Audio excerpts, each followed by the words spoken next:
Alright, so this is the English version of Airbrushed RC body painting tutorial. So first of all, I want to apologize. English is not my first language and I'm giving my best here. So what you see me doing here is designing the paint job, and you can use basically any vector capable program you get.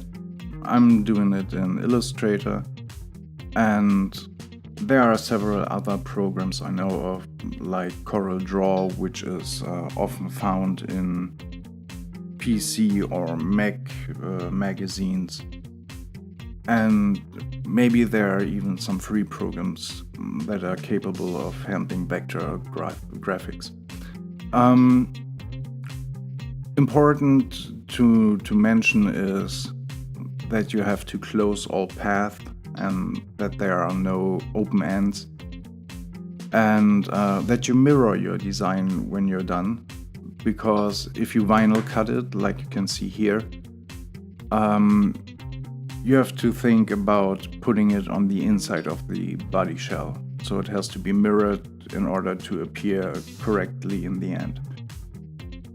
Well, what you see me doing here is taking off excess mask and then putting it onto some transfer paper foil. I don't know what it's called in English.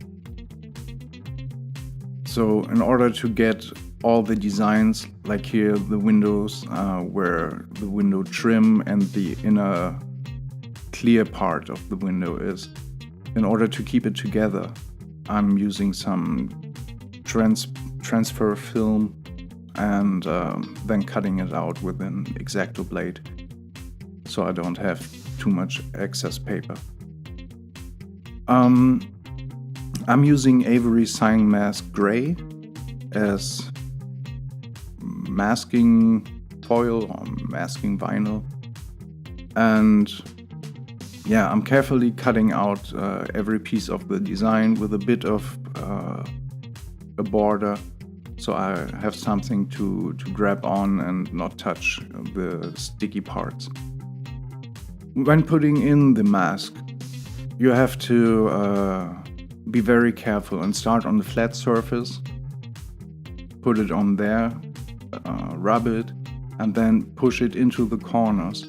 So you have to try to get it as good in the corners as you can get it in a cold state, because if you use a hair dryer or a blow gun or heat gun too early on, and you just warm it up and then push it in the corners, the mask will contract when you hit it with the airbrush. It gets cold and then it will pull together and pull out of the corners again.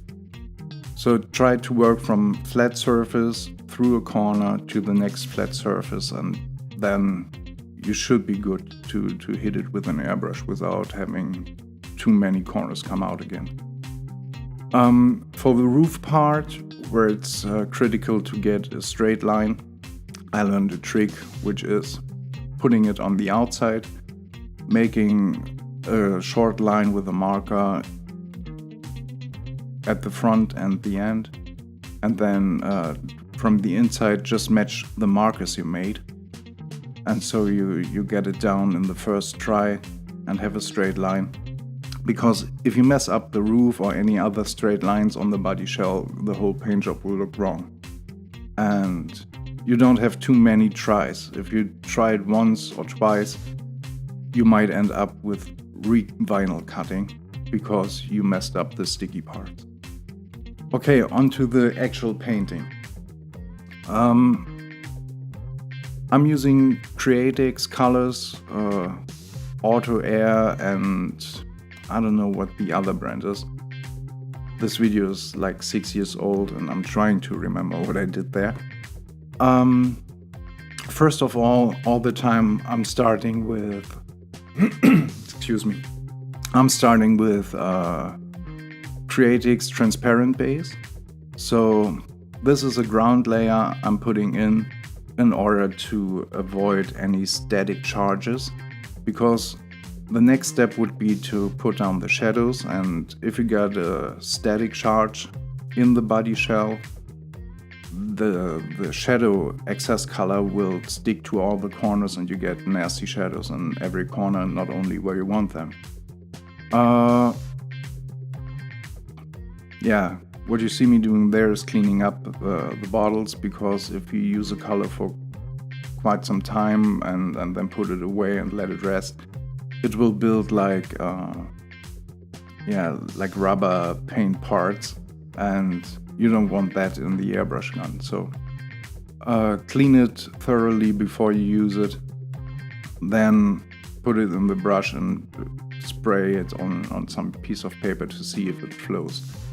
I'm using an iWater HPC Plus.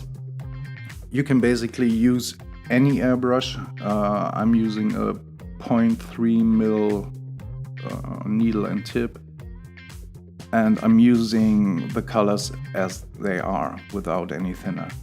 When I'm laying down shadows, as you can see here, I'm trying to work in very thin, very controlled layers. And the reason is, if I mess up one line and get a wobble in it, nobody will see it if you use very thin layers. And you can control the intensity of the shadow very, very finely. So many people use like transparent black to get their shadows done. If you watch any surface in the real world and you project a shadow on it, it will not turn like dark gray. It will be the same color as before, just darker. So I'm using red and orange in order to have shadow colors for orange and yellow. So the orange turns red and the yellow will be orange. What you can see me do there is mixing in the airbrush. So just pull back the needle, put your finger on the tip, give it a short go, and you will see the bubbles in your, I don't know what it's called, your color pot. Then I'm doing a fade from the orange shadows I did before to the red shadows. And again, I'm doing it in very thin passes, and now you can see me tilting the airbrush where I'm doing the fade from red to orange. The next step would be to put down the fluorescent. I think I'm starting with the orange. And yeah, I'm starting with the orange there. So again, many very thin layers, and trying to get it controlled, because the fluorescent colors are pretty watery. All the colors I'm using are water-based, and the fluorescent colors tend to produce some like water drops if you put them in too heavy. So the first coat, as you can see, is very light. It's almost not noticeable. The camera shows it more than it is in real life. If you put it on a white paper, that's why I'm airbrushing on a white background every time. If you put it above it, you can barely see that you hit it. And per fluorescent color, I think I'm putting in between 5 and 10 thin coats, depending on how glowy I want it. So next step is putting in the next layer, and between every layer I'm using a heat gun to dry the water-based color, and then I shake it, the body shell, to cool it down again. So I'm using pretty much room temperature wind to get it cool again. Experience shows that when you put the coats in too thick, and even if you do like 4 or 5 thicker coats, you will end up with something like a rubber surface. And if you pull out the masks, you will get rippled edges, and you have a pretty big chance to pull out the color beneath the mask. So it's critical to use for everything you do very thin coats and be patient. Don't rush it. When I'm when I'm painting a body shell, I'm calculating for, I don't know, like 4 to 6 hours of painting time, because I'm laying it down in thin layers, I'm drying them in between, I'm cooling them down, going in with the next layer, and so each solid color I'm putting down takes time. The design later on will be pretty quick because there are small pieces like outlines or design pieces, graphics, text, logos, and they don't take up too much time. But the big parts like background colors, or if you have a base color which covers basically the whole body shell, this will take time and you have to be patient and don't rush it. When you're done putting down the fluorescent colors, it's important that you back it with an opaque white. So the opaque white is, for one part, it's necessary to make them shine or glow or whatever you call it. And on the other hand, it's a protection coat. So fluorescent colors are transparent. Basically, they are not glass clear transparent, but they're kind of transparent. So if you put in the fluorescent colors, then pull out the masks and spray on whatever is like the lines on the roof, you will see it through the fluorescent colors. So if you back it with white, they will pop and they will be protected from other colors. In order to have that protection, you have to put in like 10 or 12 layers of white. Thin layers, opaque white from Creatix is a very thick, very opaque color. And I'm using it without thinning. So it flows, it's a heavy color, it's a thick color, and it doesn't flow too good. So you have to use high pressure with not too much of pulling back the needle, so you don't get too much color out at one pass. And yeah, I can't remember. I think I did like 10 to 12 coats of white, drying them, cooling them down, and that's the result. So you want like a very opaque, very thick coat of white consisting of many thin coats. And you can check it against a background. You can hold something behind it and try to see if you can see through. As long as you can see through, it's not thick enough to protect the fluorescent colors. So in order to get my paint masks out, I'm using some kind of X-Acto knife to start at a corner and then slowly, very slowly, pull out the paint mask. So if you pull them out too quickly, you have a chance that you will rip out the freshly painted color as well. Now you can see the body shell with all the front masks removed. And there are still, as you can see on the lower right corner, there's some lifted outline. And also the inside was lifted at some corners. What I told you before, you have to go carefully in the corners, but all those small, fine corners, it's pretty much impossible to get them perfectly masked. So what I'm doing when I get those small, tiny corners where there's some overspray, I'm using, it comes with the X-Acto knife. There's like a pointy tip, very, very sharp. And I rub that down on a stone to make it rounder.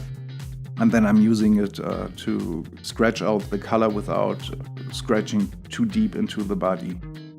And then I'm using a regular brush to get out all the excess. Again, I'm using the Creatix transparent base to get a protection coat down. And what I'm doing now is I'm using a long-haired paintbrush, dip it in some silver, and then wipe it, or yeah, I think it's called wiping. Wipe it over whip it over the front part, so I'm getting like silver drops from whipping the paintbrush. You can see it here. And this will get like the splatter effect. To have silver stand out and also create some kind of depth, I'm backing it with a short spray of transparent black. So what you can see now, I don't know if I'm zooming in later on.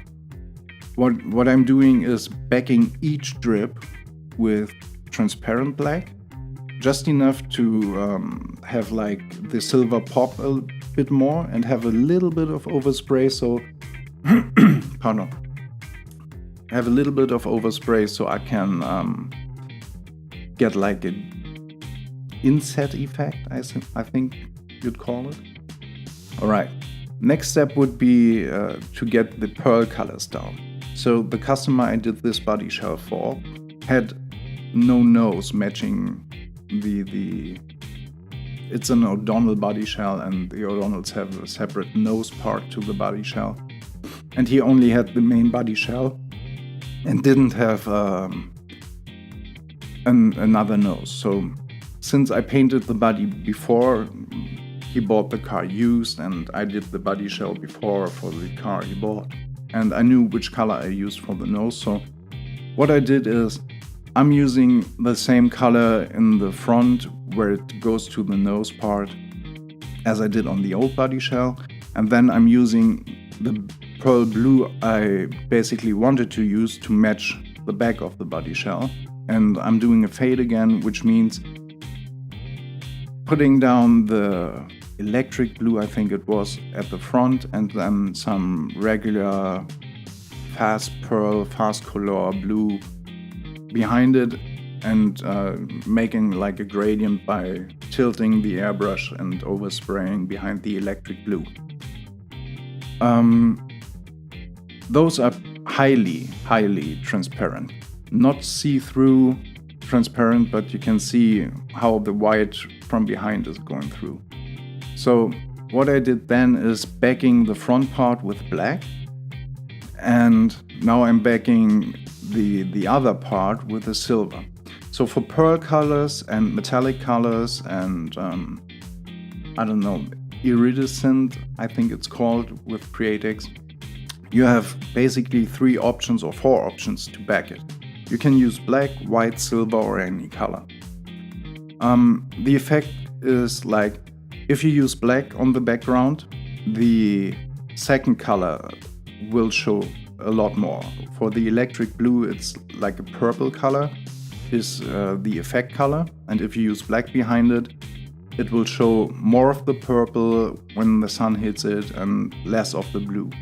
If you back it with white, you'll get more of the blue and less of the effect color, so less purple. And if you back it with silver, you get like a very sparkly semi-effect color.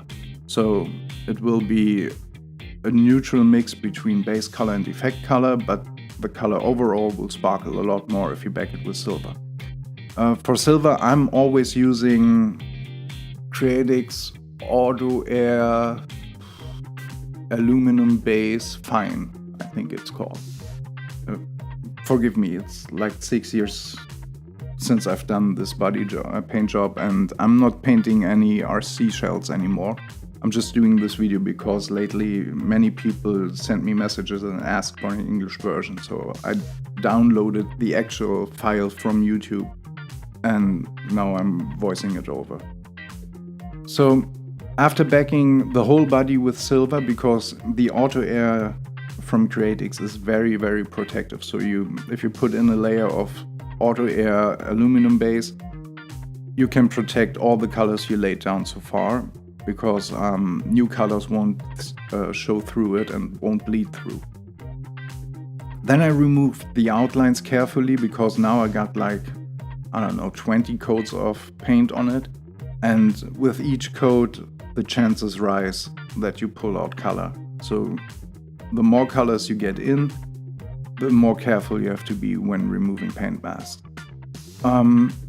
After painting the outlines, and I think I used some pearl colors and did a fade as well from magenta to red or whatever, I'm backing again with white, so the outlines will be brighter.